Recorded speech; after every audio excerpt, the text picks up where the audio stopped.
Om Salve, Ibu dosen dan teman-teman. Perkenalkan, nama saya Maya Mariana WK, NIM 20030050122 dari kelas D1, jurusan Ilmu Komunikasi. Ini saya akan menjelaskan tugas saya, yaitu mendefinisikan salah satu media massa dengan komponen-komponen komunikasi massa.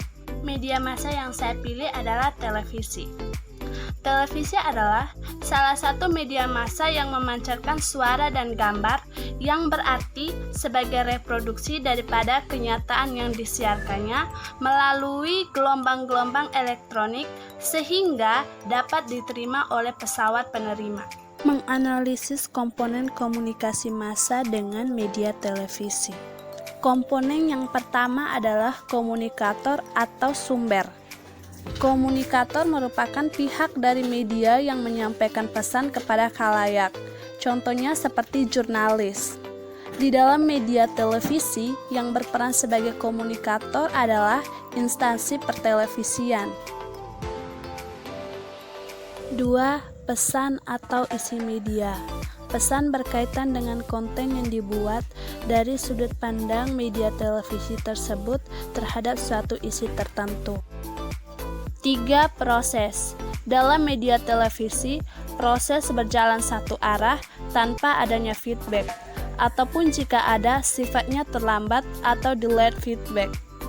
Gangguan adalah suatu hal, getaran atau gelombang yang mendistorsi pengiriman pesan dalam proses komunikasi. Misalnya gangguan fisik, yang merupakan gangguan yang disebabkan oleh adanya suara atau kebisingan lain di sekitar tempat pengiriman pesan, seperti adanya desingan suara mobil, petir, yang terjadi karena faktor cuaca. Yang berikut komunikan. Komunikan terdiri dari kumpulan individu yang menerima pesan dari media. Dalam hal ini, masyarakat merupakan pihak yang berperan sebagai komunikan. Komunikan komunikasi massa bersifat heterogen, maksudnya adalah adanya keanekaragaman dari komunikannya. Itu dilihat berdasarkan latar belakang komunikannya.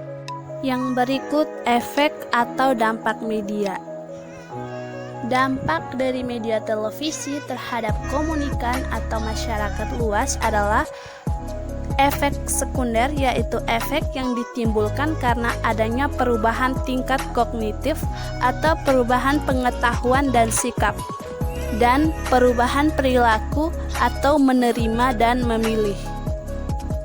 Yang berikut efek primer, yaitu efek yang ditimbulkan karena adanya terpaan perhatian dan pemahaman.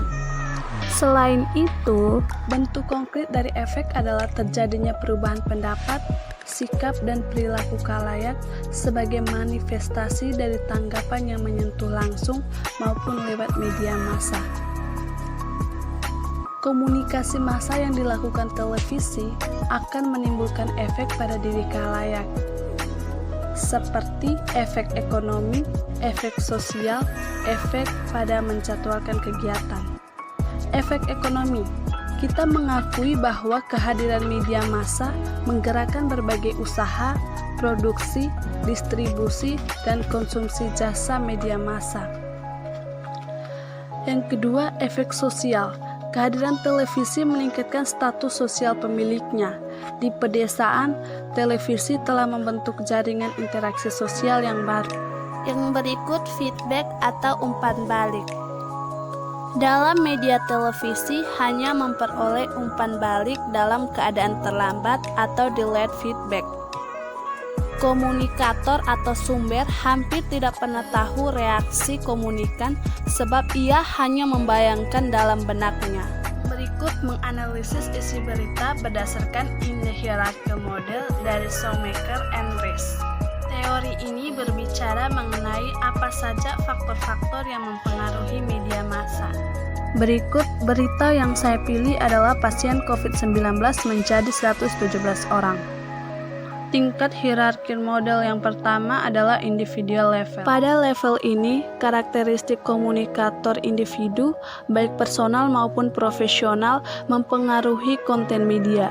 Karakteristik bawaan individu seperti jenis kelamin, ras, agama, dan latar belakang politik 2. Media rutinitas level. Tingkat rutinitas memiliki 3 sumber rutinitas yang membatasi dan memungkinkan komunikator dalam proses kerja mereka, yaitu audiens, organisasi, dan pemasok konten. 3. Organization level.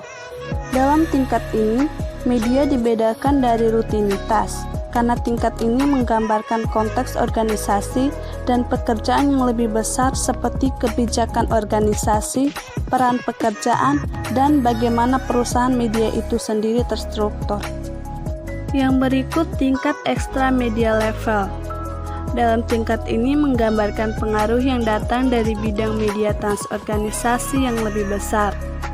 Organisasi media bergabung menjadi institusi yang lebih besar yang menjadi bagian dari hubungan terstruktur yang bersaing atau bergantung satu sama lain sebagai institusi sosial yang kuat. Tingkat ideological level. Dalam tingkat ini, fokus pada bagaimana kekuatan ideologis membentuk dan mempengaruhi konten media.